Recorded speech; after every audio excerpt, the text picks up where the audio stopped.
Le Very Big Foot, Romain Herring. La quatrième partie du Very Big Foot avec Xavier Martel, Aider Rouya, Gérald Daliel et Maxence, notre auditeur. Ça va toujours les gars? Ça va, et mon tête. Et après s'être intéressé à ce Espagne-Portugal, il y aura ce jeudi soir un certain Italie-Allemagne, où quand l'équipe surprise, toujours là dans les grands rendez-vous, affronte la plus jeune équipe de la compétition, mais favorite. Ça donne ça. Vous êtes jaloux les mecs, ils assurent les Italiens. C'est pas possible, ils vont pas faire ça toute la nuit, on voudrait bien dormir. Ça va bien, maintenant. Il y a des gens qui voudraient bien dormir. Assez. Assez. Si, copie. Tac, tac, tac. Allez, vertu. Oh, c'est pas humain, les salauds, ils vont épuiser. Teletubbies. Oh Podolski, Podolski, Ozil, Ozil, Gomez, Gomez, Low, Low. Teletubbies. Teletubbies. Bonjour. Merci à Gérald pour ce jingle. honteux quoi. Oui, oui, si tu es honteux, c'est ça. Allez, on attaque ce match. Messieurs, comment la victoire pourrait-elle échapper aux Allemands avec ces 2 jours dont on a parlé, ces 2 jours de récupération dans la première partie? Qui voit une chance à l'Italie et pourquoi? Aider par exemple? Juste par rapport à son parcours, je trouve qu'ils ont été plaisants dans tous les secteurs, des joueurs en passant par l'entraîneur Prandelli. Donc ils ont montré de quoi ils étaient capables. Ils ont réussi à éliminer l'Angleterre avec 63% de possession de balle, ce qui est énorme quand même. Je trouve aussi qu'au niveau de la formation, de leur stratégie tactique, ils ont réussi à innover avec 3 défenseurs et parfois 5 défenseurs, donc avec 2 latéraux, Maggio et Giaccherini, de la Juve. Donc je trouve que c'est intéressant de ce point de vue. Ouais, après l'Italie, c'est une équipe incroyable pour moi. C'est une équipe incroyable, une équipe on va dire, armée défensivement, qui arrive à montrer des capacités offensives incroyables. C'est des 3-5-2, comme ils s'adaptent, ils peuvent jouer en 3-4-3, 4-3-3. Il a 2 tactiques, on a l'impression. 5-3-2, ils peuvent jouer comme ils veulent. Ils peuvent basculer du côté offensif. C'est ça, comme côté les 2 latéraux, quand ils jouent à 5, ils peuvent monter d'un cran.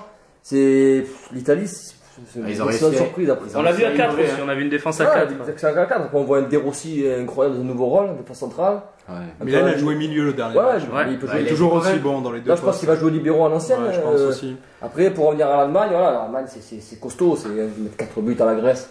En quart de finale, pareil, il reste sur 25 matchs sans défaite. Moi, je vois pas, comme tu dis, les Allemands, comment ils peuvent perdre ce match. Je vois pas. Peut-être les tirs au but de l'Italie, ça peut jouer. Ça peut peut-être jouer le dernier match. Mais l'Allemagne, c'est solide à chaque fois. S'ils refont le match contre l'Angleterre, s'ils réussissent à les fatiguer jusqu'au tir au but, ça peut le faire. Ouais. On se souvient dans la dernière émission de notre éditorialiste Michel Aliaga qui nous disait l'Italie peut aller au bout de cet euro en gagnant 3 fois au penalty. Ça fait une fois. Mais oui. Ça serait extraordinaire qu'ils y arrivent quand même. Au bout, mais je pense que l'Allemagne, si tu défends en 3 contre l'Allemagne, je pense que ça peut être dangereux. Je pense qu'il va plus opter pour un 5-3-2 qu'un 3-5-2, mais bon. Moi, je vois plus un 4-4-2, moi, le 4-4-2 avec Abaté sur le côté, la classique. Avec Balotelli, Cassano devant. Ouais, parce que pourquoi il mettrait 3 défenseurs sur un simple Mario Gomez? La tactique logique, ça sera 4 derrière, non, Aider? Peut-être, mais bon, là où ils ont le plus brillé, c'est quand même avec leur nouveau jeu avec 3 défenseurs. Donc, Ouais, mais c'était spécifique contre l'Espagne. Ils ont réussi quand même, justement. S'ils refont la même tactique contre l'Allemagne, avec l'Allemagne, donc contre l'Espagne, ils ont réussi à les neutraliser au milieu. L'Espagne n'a pas vraiment joué son football. Là, s'ils font pareil contre l'Allemagne, ils auront leur chance. Et ils ont quand même des milieux exceptionnels. On peut parler de Marquisio, de Pirlo. Voilà, surtout là. Comme tu dis, voilà, moi je pense que ça va être une bataille au milieu de terrain. Voilà. Je pense que la Schweinsteiger-Pirlo, le duel. Même Kedira, Marquisio, Montolivo, Ozil et tout, ça va être pas mal. Ils peuvent pas être aussi exceptionnels que l'Allemagne et aussi efficaces qu'eux, mais ils peuvent les avoir à l'usure. Mais je sais pas, ça va être 2 oppositions de style. Non, mais l'Espagne-Portugal, c'est un jeu pour moi qui se ressemble un petit peu. C'est un peu. Tu vois, ça se ressemble, mais Italie et Allemagne, c'est 2 oppositions de style.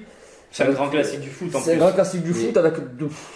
Voilà, l'Allemagne solide, partout. L'Allemagne, c'est l'Allemagne. C'est une machine, quoi. Une machine de guerre, et l'Italie, la Grinta, Prandelli qui révolutionne un peu le football italien.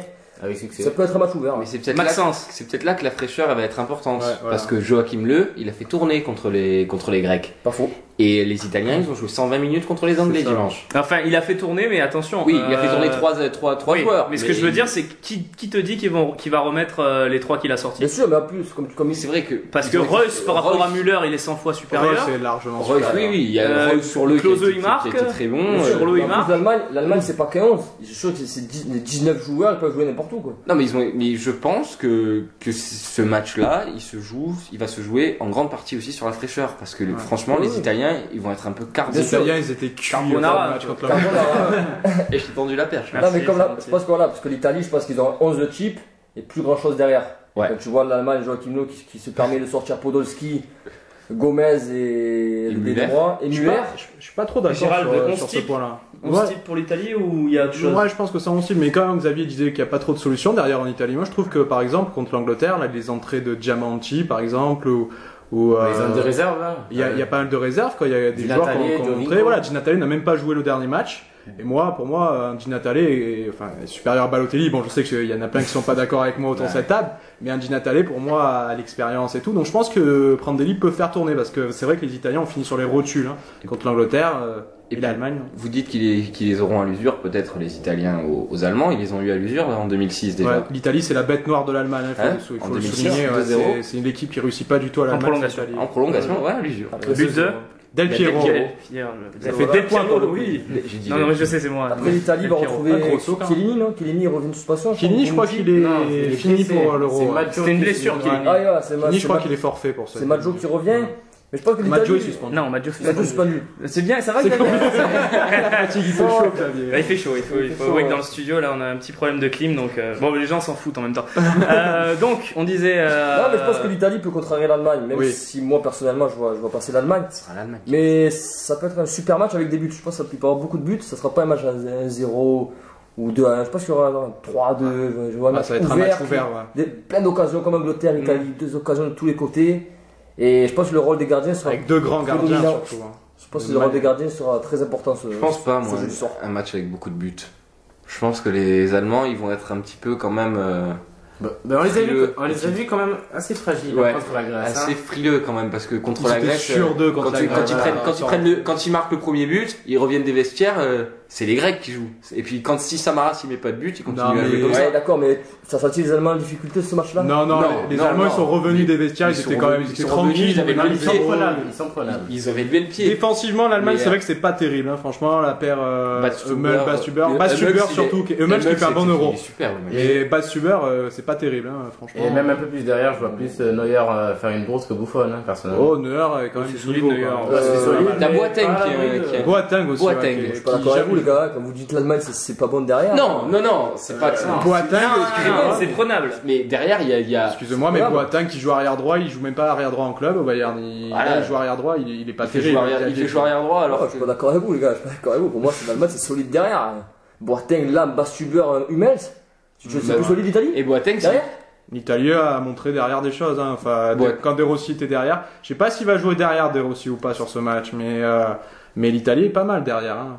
Enfin, Boateng, c'est lui qui fait les deux il a conneries. pris beaucoup de contre la buts Grèce. l'Italien, 7 euros. Ouais, mais je trouve plus solide la défense de l'Allemagne que la défense de l'Italie. En tout cas, sur ce match-là, je pense que les deux défenses, bon, il n'y a rien à Bah voir. ouais, comme tu dis, ça va être un match ouvert. Alors. Et Ouais, même, beaucoup de buts. même si les défenses sont assez stables, assez solides, moi, je trouve que la surprise pourrait venir du côté de l'Italie avec Balotelli, complètement imprévisible comme on l'avait dit dans notre émission. Ah, ça peut jouer, ça Pourquoi peut pas avoir, Pourquoi pas? Ça peut être l'homme de la demi, hein, ça peut être lui.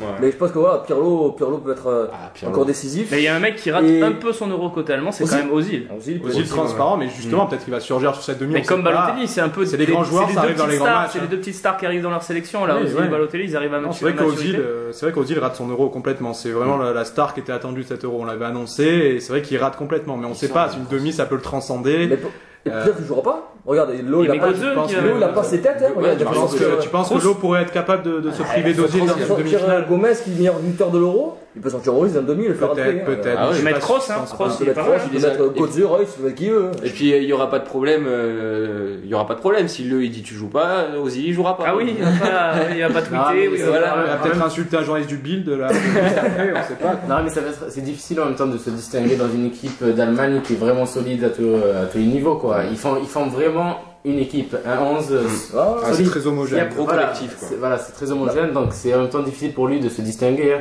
Quand vous avez en face un Gomez, sur les côtés Podolski, voilà. Surtout que l'Allemagne, compliqué, hein. c'est pas d'hier que ça se construit, c'est depuis Ouais. 2006 Ah ouais, ils voilà, construisent une c'est génération une grosse qui machine. montait petit à petit les échelons.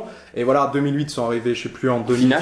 finale. Ouais. Bon, 2010, Ils ouais, perdent en demi demi-finale. ils perdent en demi contre l'Espagne. Maxence, ils tu finissent connais tout le 3e. parcours des Allemands. Ouais, J'adore l'équipe d'Allemagne. Justement, Non, peut-être mais en c'est- 2012, c'est l'année de la consécration. Ils ont fait cette année. demi-finale, finale, demi-finale. Ouais. Moi, je pense que Non, cette mais année, c'est la finale, si ça c'est peut Ils être- finissent 3e à chaque fois de la Coupe du Monde. Mais c'est un peu les losers, c'est vrai que ces dernières années, ils sont un Là, peu ils gagnent, losers. ils ont jamais rien gagné. Mais c'est ce qu'on leur 96, reproche hein. chez eux, On hein, leur parce que reproche, les supporters allemands, ils s'en foutent que Ah les oui, équipes ça. soient Avant belles, les Allemands, que ça joue, hein. ouais, voilà, Ils les veulent Allemands ils gagner, étaient c'est pas ça. bons avant, ils gagnaient. Là, ils sont bons et ils gagnent pas. Donc, C'est ça, leur Parce seul que- problème, c'est qu'ils n'ont pas de titre. Parce que S'ils si ont on- un titre là, attention en 2014. Justement, si on parle de titres, si on regarde ça, l'équipe de France a gagné 2 titres, pendant que l'Allemagne n'en a pas gagné ces dernières années. Ah, c'est L'Allemagne n'a correct. rien gagné depuis Et 87. l'Allemagne, la Grèce sauf que- aussi a gagné un titre, tu peux dire Tout à ça. fait, alors, oui, voilà. mais bien Sauf sûr. que l'Allemagne, ils sont toujours dans les derniers carrés des grosses compétitions et que nous, on est sortis 3 fois au premier tour. Oui, quoi. mais ils Donc, s'en faut se foutent, calmer. les Allemands. Ils s'en foutent. Après, Les cette Allemands, année, ils préféraient dans Oui, notre justement, palmarès. faudrait que nous aussi, on commence à s'en foutre un petit peu. Que... Non, mais après, c'est sûr, l'Allemagne, c'est un exemple de régularité. Hein. Comme Ah on oui. dit, c'est présent dans les derniers carrés, c'est solide. On dirait que. Ben, on sent qu'il y a un projet derrière. Comme on dirait au tennis, on dirait c'est Nadal, quoi. Où Nadal, Federer, les 4 premiers. Ah oui, c'est l'Allemagne, toi. au début d'un tournoi, tu sais déjà qu'ils seront dans le dernier Ça, carré c'est à hein, chaque avec cette fois. Et génération. en parlant de l'équipe d'Allemagne, pour moi, moi, si je suis la défense adverse, genre tu sors Ozil, tu fais rentrer Godze, normalement tu fais un changement, bon, enfin, c'est un moyen qui rentre, mais bon, là c'est pareil, quoi. Tous sur le même niveau, ils ont un tous banc. les joueurs le même Ils niveau. ont le meilleur banc de cette Ils ont un banc de fou. En Avec Allemagne, l'Espagne, avec ils jouent au l'Espagne, Borussia, au Borussia Dortmund, au Bayern Munich. Les À mecs, Mönchengladbach. c'est des machines de guerre, quoi. Les gars, c'est. Tu parlais du banc là, les Italiens, ils ont montré qu'ils avaient des ressources. Hein. Quand ils ont fait des changements contre l'Angleterre, ça a été vraiment payant. Ouais, Vraiment, je l'ai dit, qui- hein. Il est pas vilain ce Diamanti. Hein. Non, mais ouais, ils ont des ressources. C'est Mais le diamant. Est-ce que je sais pas si l'Italie pourra. Il joue à Bologne, c'est notre bague. Les spaghetti bonus. Oui, bah, merci Jamal. Oh oui. C'est lui le marrant. Il hein, a c'est osé pas moi. quand même. Non, hein, mais il je a sais pas, osé. moi je pense que l'Allemagne peut se D'ailleurs. permettre de changer 3 joueurs dans le 11 de départ. Mais je pense pas que l'Italie peut se permettre de changer Ah 3 oui. joueurs dans le 11 de départ. Tu vois. Non, Ouais, mais- mais sur un match- Ça sera pas aussi homogène. Voilà. Mais sur un match qui peut s'étendre jusqu'aux prolongations, les changements. Moi je pense que l'Italie va le même 11 de départ que l'Angleterre. Je pense que ce sera le même à l'identique que l'Italie. Ouais, c'est fort probable, ouais. Je Ouais, pense tout à que fait. ce sera. Et l'Allemagne, L'Allemagne, on sait pas, on sait même pas. On Ah, sait là, Je pas. pense que l'Allemagne, il va quand même remettre Mais même Gomez. Moi, je pense qu'il ouais, il va remettre Gomez. L'équipe d'Allemagne, c'est la seule, l'une des seules que sur les compétitions internationales qui arrive à vraiment contenir aussi l'Espagne, quoi. Qui à chaque fois, les Espagnols, ils sont pas passés loin. Enfin, en 2010, ils ont eu chaud, ils ont eu chaud en corner 2010. là, depuis, Ouais, avec la tête de Puyol. Bon, et pour conclure ce débat sur ce match, on va préciser quand même qu'il y aura un petit Français. Hein, il y aura un petit Français Stéphane aussi. Lanois. Bravo Stéphane. Hein, Le Stéphane meilleur français de l'Euro. vous voyez, est-ce que vous voyez Stéphane Lanois se diriger vers Ozil et lui dire Do you want a swing? Non, mais. Mr. Ozil. c'est une- Want a doctor? Do you want a doctor? Mr. Ozil? Voilà, je pense que c'est un joli pied de nez. On parle de. C'est bien, c'est Le très mauvais bien. arbitrage J'espère que français. son 5ème arbitre est bon, hein, Stéphane. L'UEFA fait Mais c'est confiance les arbitres de à. Ligue 1, les 5e arbitres. C'est vrai quoi, les Oh, cinquièmes c'est arbitres. Cirillo. Non, l'UEFA fait confiance à un arbitre français pour diriger une demi-finale de l'Euro. Moi, je trouve ça c'est génial. Je trouve ça génial. Mais c'est très bien. La Super. France en demi-finale. Moi, voilà, comme j'ai dit, la France en demi-finale de l'Euro avec Voilà. avec Bon, Lanois. Je pense qu'il sera au rendez-vous. Merci Nasri, quoi. Pardon. Non, mais Ah oui, bah, c'est sûr que si la France était passée, Lanois il rentrait chez lui. Ah Hein. bah oui. Eh ouais. Bah, c'est comme les arbitres La noix qui espagnols. n'est pas une. L'arbitre espagnol en ce moment, il est pas content depuis 4 ans.